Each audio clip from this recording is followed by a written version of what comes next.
Good evening, ladies and gentlemen. Good evening and welcome. Welcome, welcome, welcome. Welcome to another episode of If You Ain't Laughing, You Ain't Living podcast. I am your host. It's your boy, me, comedian Doc, in the building. And tonight we are going to have a conversation, a real conversation about real life topic, a real life thing that happens too often that gets overlooked. It gets thrown in the closet, tucked away to try to hide it. But we're gonna open it up tonight and bring it out to the forefront. And so just buckle down, get comfortable.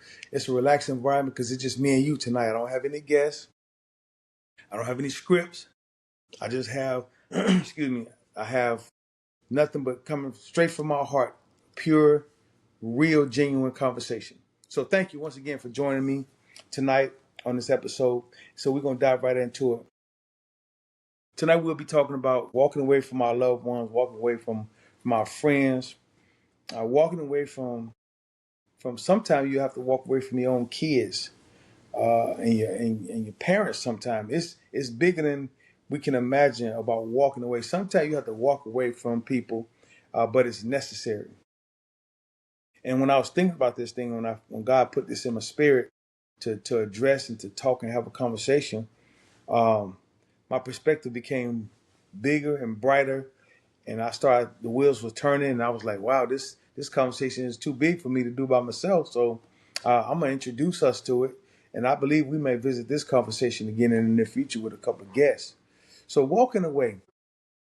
Have you ever been in a relationship, uh, friendship, relationship with someone, best friendship that you are super close to? I mean, it could be a first cousin, it could be a sibling, it could be your parent that you are so close to, and those people break your heart. Those people turn on you. Those people will damper your spirit sometime and hurt you. That's why I said walking away is painful, but it's necessary. And I've experienced this. This is why I feel like it's something that we can talk about tonight.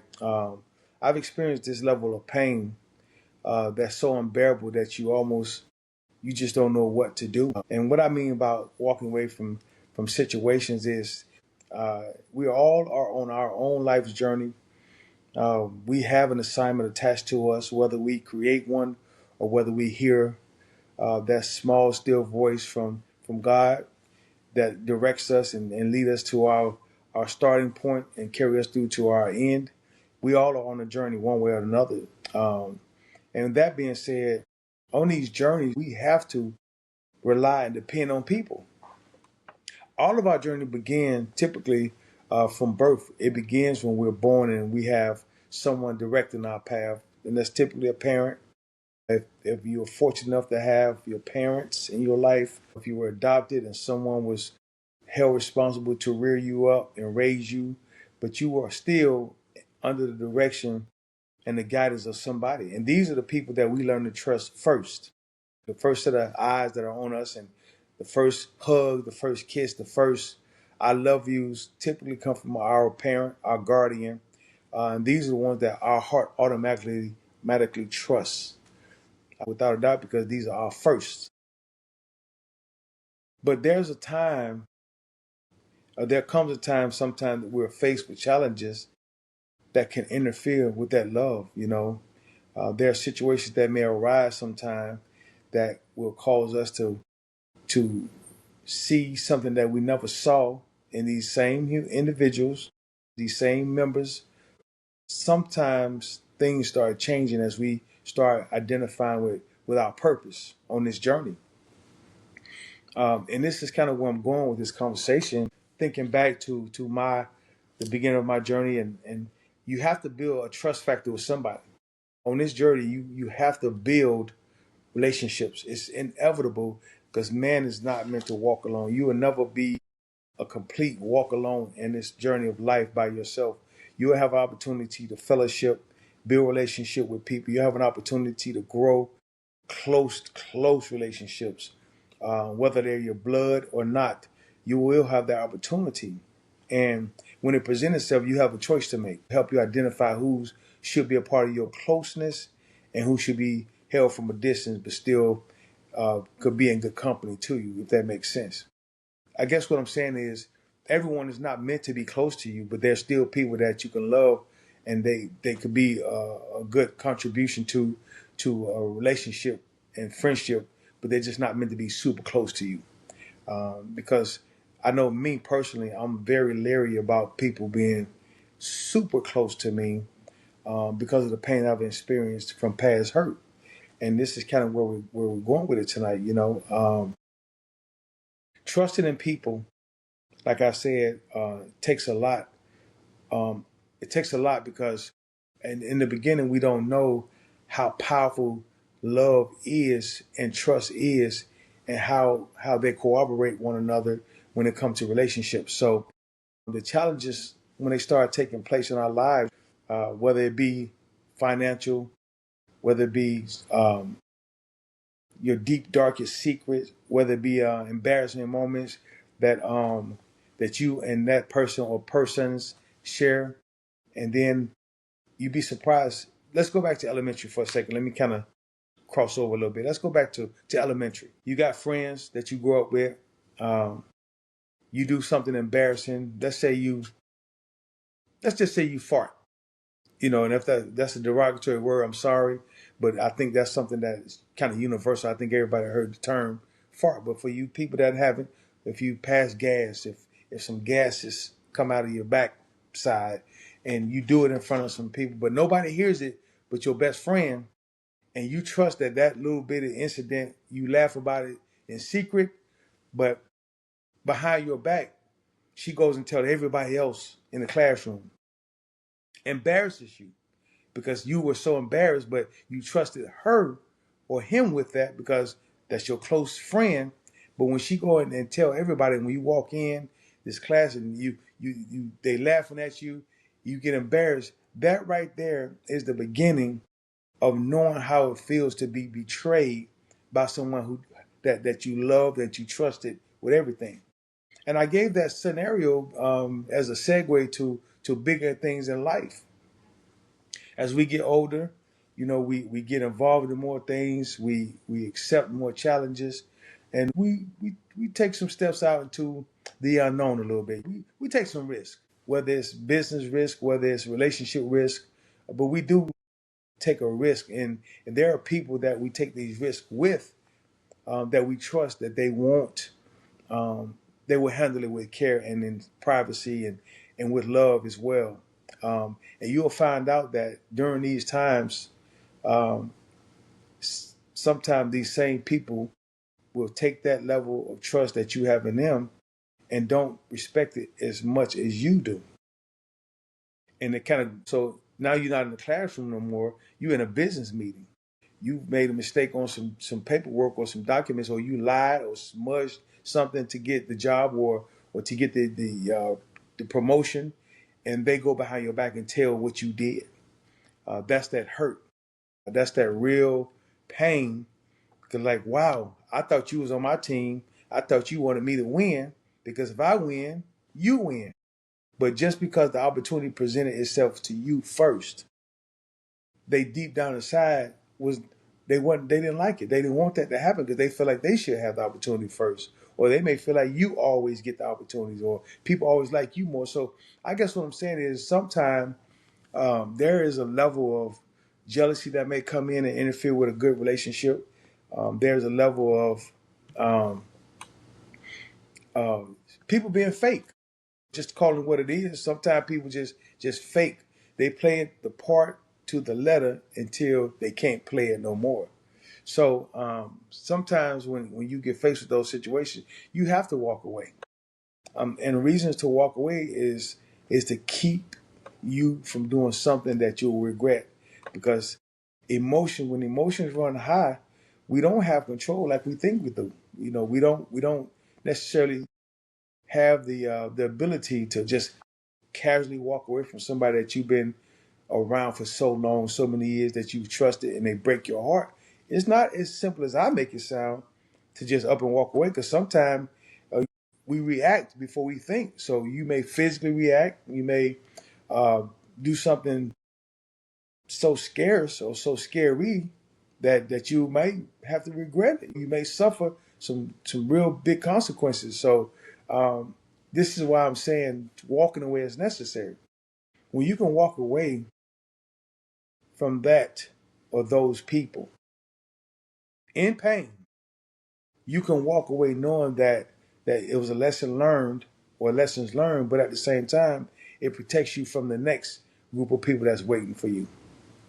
I was saying how I've experienced some of that. I was uh, I was promoted into a couple of positions when I was a young man, and I didn't have a degree at the time. I didn't have an education, formal education, and there were people that were literally, I thought they were rooting for me. When the opportunity presented itself, they came to me because of the knowledge and the expertise that I had in this field of juvenile justice, and I got positions as a director, and I owned it. Well, I all of a sudden went from being equal to being their boss, and that had an adverse effect for a few people that I thought were rooting for me like they seemed to be, but all along they were really hoping that they would get it or hoping that it wouldn't work out for me, so we can stay on the even playing field. And in my opinion, that's the worst type of friend that you want to have, or the worst type of friend that you'll encounter because, as they say, those type of smile in your face and stab you in the back. But it's so painful when you find out, and you will find out because it comes out. No one can keep those things away. And when it come out, you got to know how to handle it. You got to know how to tell them, hey, I love you, but this is as far as we go on our run. This is as far as we're gonna go. And then they want to play like they don't know what you're talking about, but deep down inside they know. So you have to just, instead of engaging in it, you got to learn how to just say, you know what, I just want to tell you that I'm gonna go ahead and move forward with my life.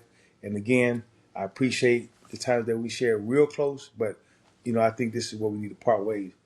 That's the hardest thing to do to someone that you thought was on your team. That's the hardest thing to do when you have someone that you thought was riding for you. And how do you bounce back from that?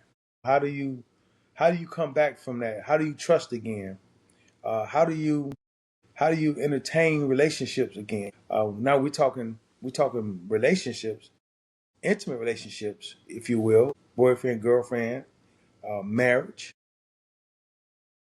These same violations, these same breaches of trust happens in these relationships, and these are often the worst ones because domestic disputes are totally ensue from a lot of these breaches of trust in our relationships and our marriages, especially. Um, and what do? I'm married to this person. This is supposed to be my one that out of everybody. This is the one I'm supposed to trust. This is the one I'm supposed to rely on. This is the one that I know got my back when no one else does. And they could be your spouse and they could still turn on you. What do you do? And these are rhetorical questions because what you do is still have the power to walk away and not do nothing that will ultimately tuck you away from life or steal your relationship with the people that truly care about you. If there's children involved, or you don't want to make no hasty, spontaneous uh, decision that will cause your children to be taken away or you taken away from your children. So these different scenarios are real life scenarios. These things here are happening right now as we speak, and it's painful. It's painful, being betrayed by the one you trust the most is painful. Being betrayed by your parents is probably the most painful thing that you can experience. And there are so many different levels of betrayal that come from these people. Some are more horrific than others. You see it on TV about different parents. In fact, I just saw a story this morning that kind of took me back about a father uh, doing unforeseen things to his own son, doing unforeseen things to his son. And he was married to the mother. Again, breach of trust with the son and his wife. And it came out to the forefront. It came to the light. And now this person is about to be incarcerated for the rest of their life. But the trust, now this child has to deal with the rest of his life the fact that his father violated. His father was his best friend. His father was his first love. His mother was his first love. And how does this happen to me? What do I do? How do I recover? Mom is broken like I'm broken. Now I got to rely on her strength, which is watered down because she's struggling because she trusted her husband too. So these are just some real life scenarios that I want you all as listeners to think about these things. I would do some exercises to kind of prepare yourself sometimes for to expect the worst. Sometimes I know that don't sound too good because we trust the people and we know them, so we say, until we don't. I always teach my family, my children, myself to leave room for error. I leave room for error in everything and everybody, simply to kind of protect my own mental state from losing control.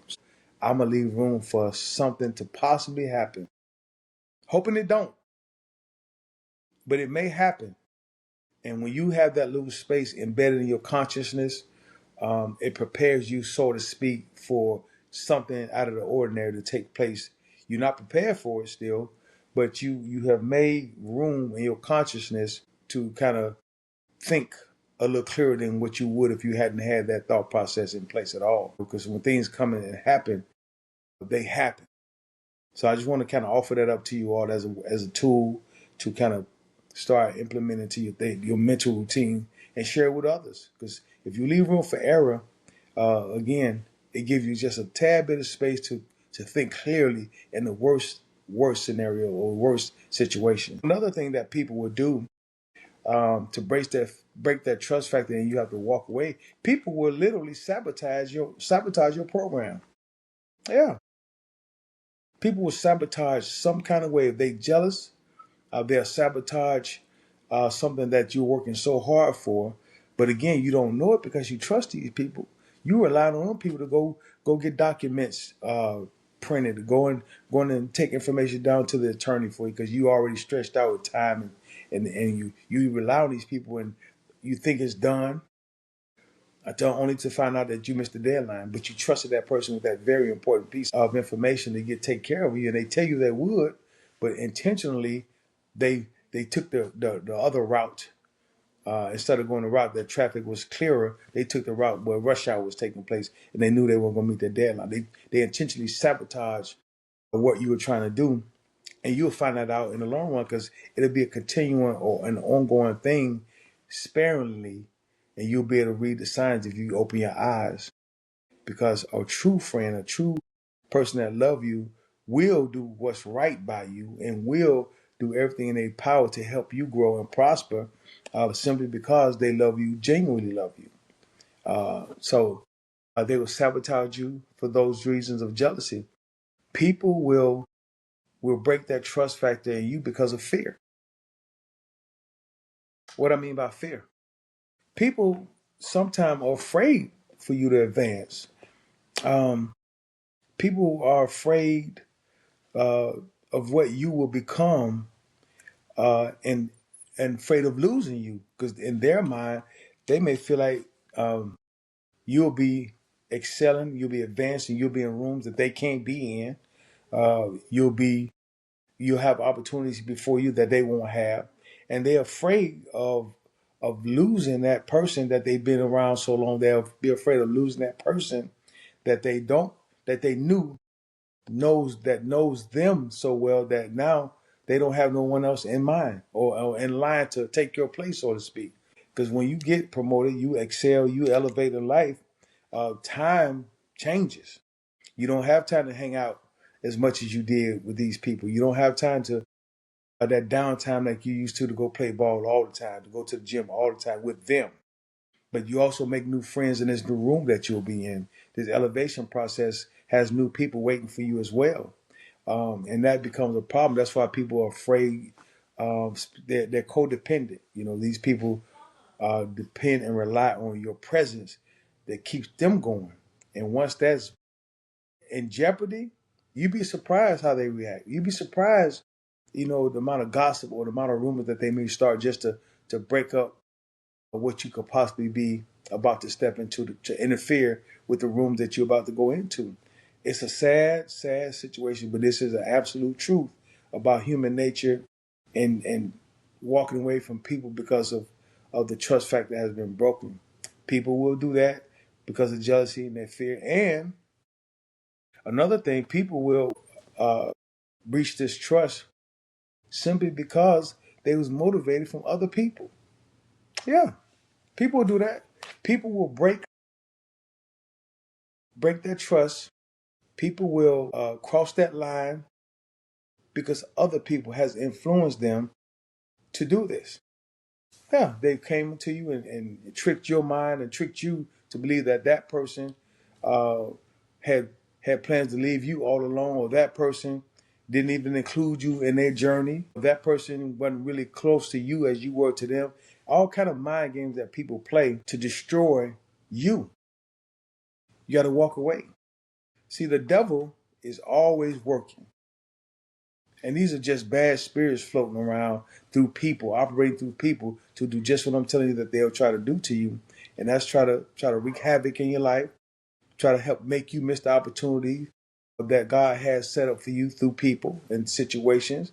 So you have to be on your A game. You have to be on a I'm saying you have to be on the spiritual A game, man. You have to incorporate and have God in your life. I promote God. I promote Jesus. You promote who you want to, but if it worked for you, stay there. But you got to have some higher power for these higher spirits that's above and floating around and tapping into everything that we're trying to build. You have to have intuition. You have to have discernment operating on your behalf. You got to have that feeling of know how to read people and know when to say, all right, it's time to go ahead and cut this off. It's time to go ahead and back away from this relationship because I'm not feeling that energy that I know I'm supposed to feel from this person or from these people. You have to be in a position to pick that up and act on it when you feel it. And that's a blessing. That's a blessing that comes directly from God to give us that power, that discernment as a form of protection for us. And this is true. You know, how many times you've been somewhere and had this, oh man, this gut wrenching feeling about something. And you was like, nah, man, I better not do that. And you don't do it. You follow that gut. You don't know what to call it. You just say, my gut told me that. Um, and then you find out later that if you hadn't have made that decision to follow, quote unquote, your gut, you probably wouldn't be here no more because you'll get to see this what happened on that same path that you was going, or that same group of people that you told not tonight. Car crash, everybody gone. Unfortunately, these are true scenarios. I know it sounds real morbid, but I'm just being honest. This is what it is. And we see it every day on the news: shootouts, stray bullets, car crashes, things of this nature. And all alone, that's when your gut was ringing and your inside was feeling some type of way about don't do it. That's God protecting you. And when we do it and go against that feeling, and we end up in a catastrophic situation sometime, or worse, or a bad situation, all along, you're gonna be remembered, you're gonna remind yourself like, wow, something kept telling me, well, that something was God trying to protect you from these spirits, these evil spirits that's operating through your friends, operating through your family members. You know, that hurt is unbearable at times. I heard someone tell me, a friend of mine, she told me one time, I was talking to about church, and she told me, she said she been church hurt. She said church hurt, and I've heard this plenty of times. She said church hurt was the worst hurt she ever felt. And I asked her what she meant by that, kind of break that down for me. And she had a situation in her church when she was younger, um, inappropriate gestures and inappropriate advancements from some hypocrite, some devil in the church, claiming to be a church person.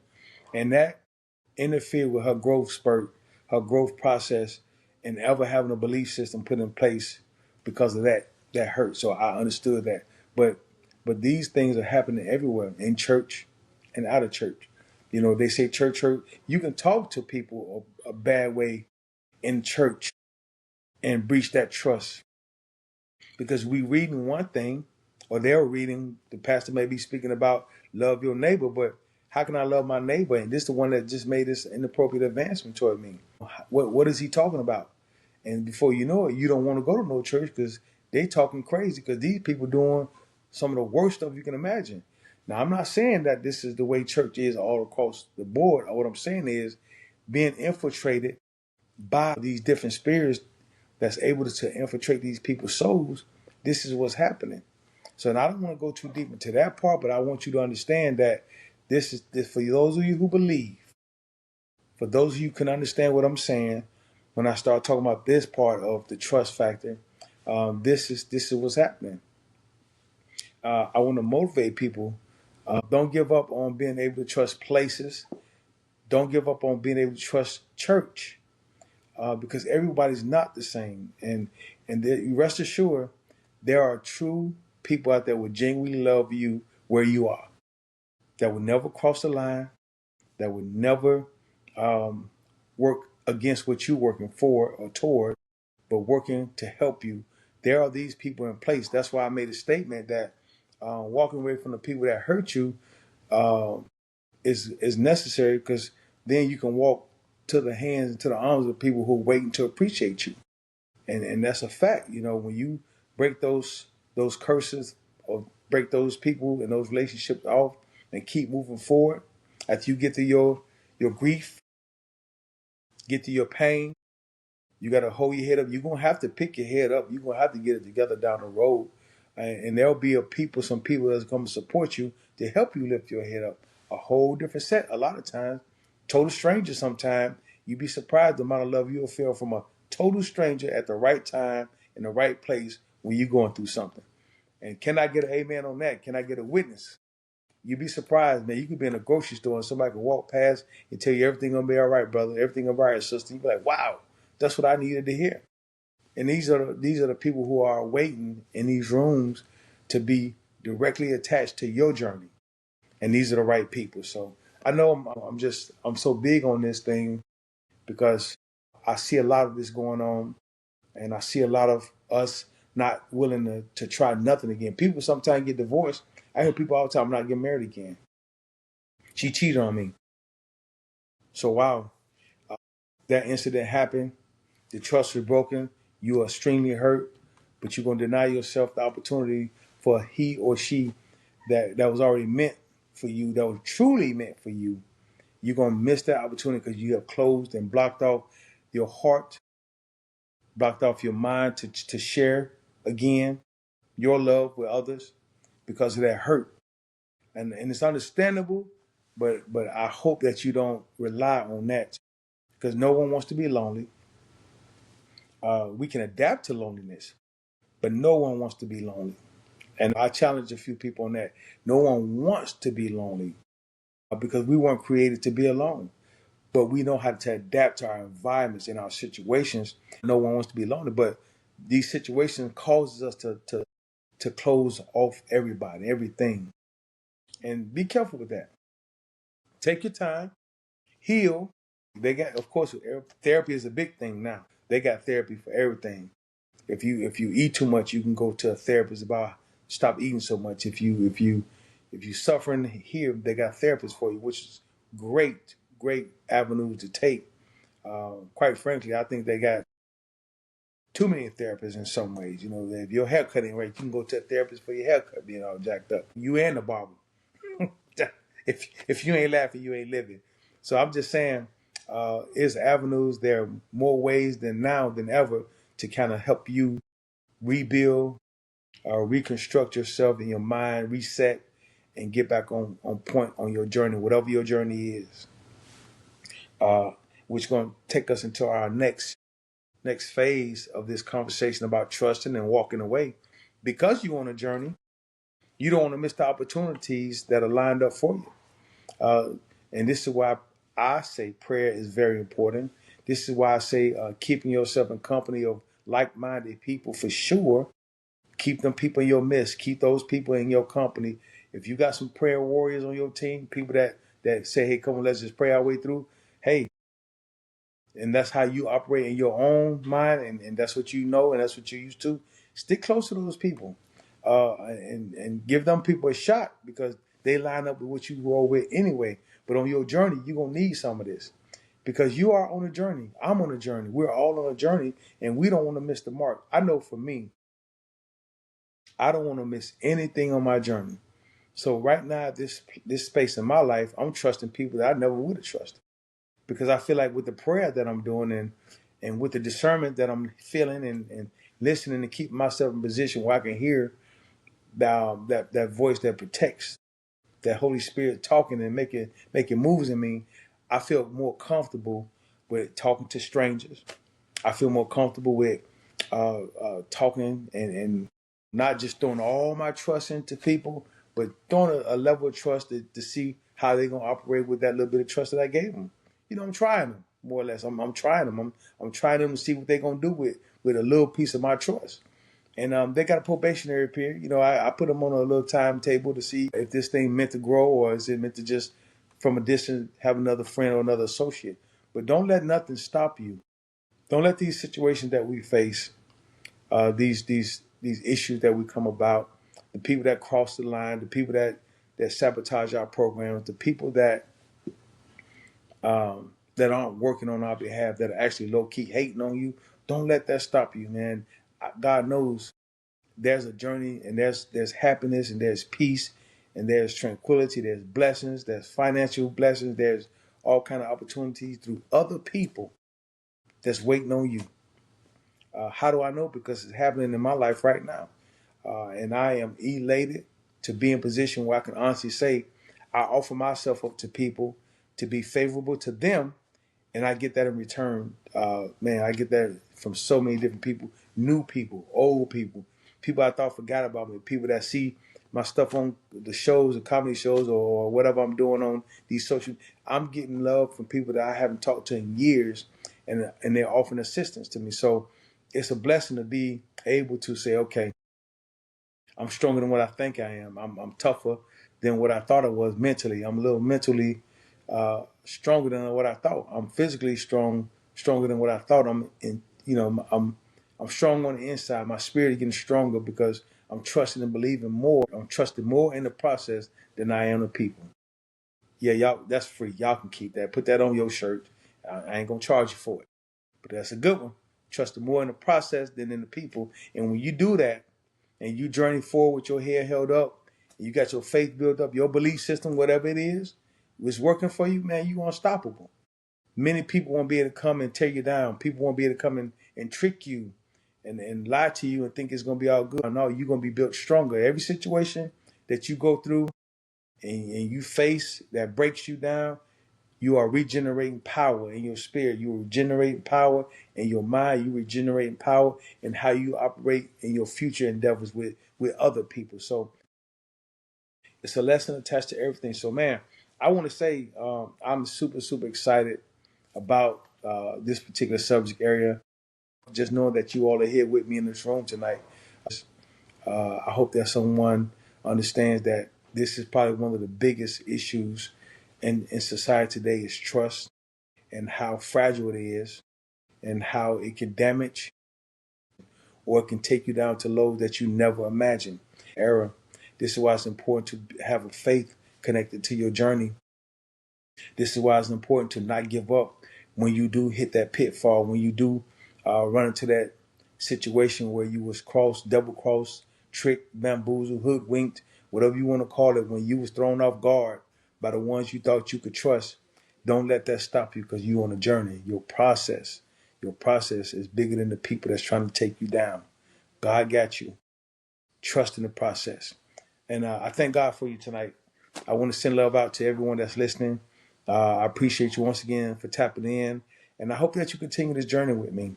If you ain't laughing, you ain't living. This is who I am. This is what God gave me. This is what I believe in. So go have you a good laugh. Reflect back on this conversation tonight. I hope it touches you. I hope it teaches you. I hope it helps you to help somebody else. And let's be service one to another. Let's be servants. Let's be good, beneficial helpers to one another, and watch how we can knock down all kind of walls of darkness and atrocities that try to keep us in our own little communities, in our own little space. God made us bigger. God made us greater, and God know He love you. Y'all have a good night. I appreciate you. I love you. If you ain't laughing, you ain't living. I'll see you next week.